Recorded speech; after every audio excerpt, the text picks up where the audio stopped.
Good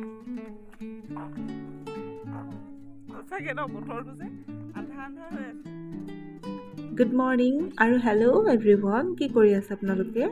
আশা কৰোঁ সকলোৰে নিশ্চয় ভালেই। আজি দেখিছেনে বাৰু ৰাতিপুৱা 5টাতে এফালে যাবলৈ লৈছোঁ। আজি এডিআৰই এক্সাম আছিলে, এডিআৰই এক্সাম দিবৰ বাবে যাবলৈ লৈছোঁ। মোৰ ডিব্ৰুগড় চলবুক স্কুলত পৰিছিলে। ৰাতিপুৱাই মানে 5টাতে ওলালোঁ, কাৰণ হায়াৰ ছেকেণ্ডেৰী যিদিনা এক্সাম আছিলে সেইদিনা বোলে বহুত ভিৰ হৈছিলে বুলি কোৱা শুনিছিলোঁ। মই বাৰু হায়াৰ ছেকেণ্ডেৰী এক্সাম দিয়া নহ'লে, মোৰ মা দেউতাই বহুত গালি পাৰিলে সেইকাৰণে নিদিয়াৰ বাবে। সেয়েহে ভাবিলোঁ এইটো দিয়া কথা নাছিল, মোৰ পঢ়া নাই যিহেতু, আৰু নপঢ়িলেনো এনেই দি লাভ নাই। তথাপিও মা দেউতাই গালি পৰাৰ কাৰণে আৰু ভাবিলোঁ যে দি থৈ আহোঁগৈ। আৰু গৈ মই চলবুক একাডেমি পালোঁগৈ। তাত গৈ গম পালোঁ চলবুক একাডেমি আৰু চলবুক স্কুল দুখন বেলেগ বেলেগ হয়। সেয়েহে আকৌ বিচাৰি চলবুক স্কুল পালোঁগৈ। আৰু আমি যিহেতু ৰাতিপুৱা সোনকালেই গ'লোঁ ঘৰৰ পৰা, তাত গৈতো 6টা কিমানত পাই গ'লোগৈ। আৰু তাত গৈ অকণমান সময় ৰখি গ'লোঁ আৰু এক্সাম দিলোঁ। আৰু ইমান এটা ভাল হোৱা নাই বাৰু দেই, মোৰ যেনে তেনে দিলোঁ আৰু। আহি পাই দেখিছেনে পিংকীৰ অৱস্থা বেয়া। মানে তাই মানে ৰাতিপুৱাই যিহেতু সোনকালেই গ'ল, টোপনি ক্ষতি হ'ল ৰাতিপুৱা, কাৰণ 4:30-4:30 উঠিবলগীয়া হ'ল 5টাত যাবৰ বাবে।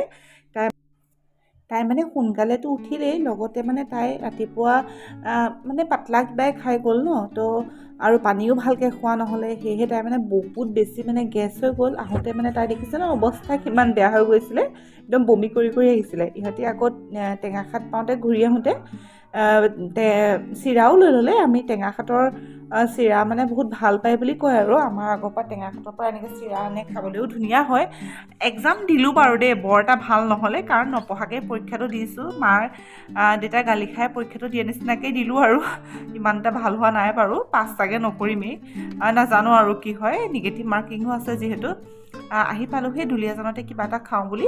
ডিব্ৰুগড়ত মানে খোৱা নহ'লে, কাৰণ কেলৈ বহুত বেছি ভিৰ হৈ আছিলে। আহি আমি JS কিটচেনতে খাবলৈ লিখিছে নহয়, গৰু এটা একদম ৰেষ্টুৰেণ্টখনৰ মুখৰ আগতে ৰখি আছে।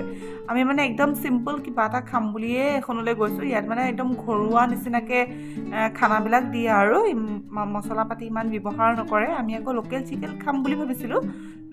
লোকেল চিকেন তাত নাছিলে, সেয়েহে কণীকে খালোঁ আৰু এগ কাৰী ল'লোঁ, আৰু মানে এগ থালি ল'লোঁ আৰু এওঁফালে পৰ্ক থালি, আৰু লগতে ইয়াত মানে মালপোৱা পায়, আৰু যিটো ডেক পিঠা কয় সেইবিলাকো পায়। আমি এই মালপোৱা পিঠাকে খাই ল'লোঁ, আৰু ইমান ভোক লাগি আছিলে, চাহ একাপৰ লগত, লাল চাহ একাপৰ লগত। আৰু এয়া দেখিছে নহয় থালিখন ইমান ধুনীয়াকৈ দিয়ে। মানে তাৰ ভেজ থালিখনো খাই কিনি খুব ভাল লাগে আচলতে। আপোনালোকে দুলীয়াজানত এবাৰ JS কিটচেনত আহিব আৰু এবাৰ খাই চাব দেই, খুব বেছি ধুনীয়া মানে পায় আৰু। সেয়াই আৰু তেতিয়াহ'লে আজিলৈ ভিডিঅ'টো ইমানতে সামৰণি মাৰিছোঁ। আমাৰ আকৌ ল'ৰাটোকো ঘৰত থৈ আহিছোঁ নহয়, তাৰলৈও মানে খুব টেনশ্যন হৈ আছিলে, আমনি কৰিছে নেকি বুলি চিন্তাই হৈ আছিলে। পিছে আমনি নকৰিলে বাৰু, ভালকেই থাকিলে, আৰু মায়ে বোলে সাধু ক'লে ঠিকছে তাক। সেয়াই আৰু আজিলৈ তেতিয়াহ'লে ভিডিঅ'টো ইমানতে সামৰণি মাৰিছোঁ। যদি ভাল পালে লাইক কৰিব, শ্বেয়াৰ কৰিব, আমাৰ ফেচবুক পেজটো ফ'ল' কৰি দিব, আৰু লগতে আমাৰ অসমীয়া গৃহিণী চেনেলটো সকলোৱে ছাবস্ক্ৰাইব কৰি দিব, আৰু শ্বেয়াৰ কৰি দিব দেই আপোনালোকৰ ফ্ৰেণ্ডছবিলাকৰ লগত। তেতিয়াহ'লে এতিয়ালৈ বাই বাই।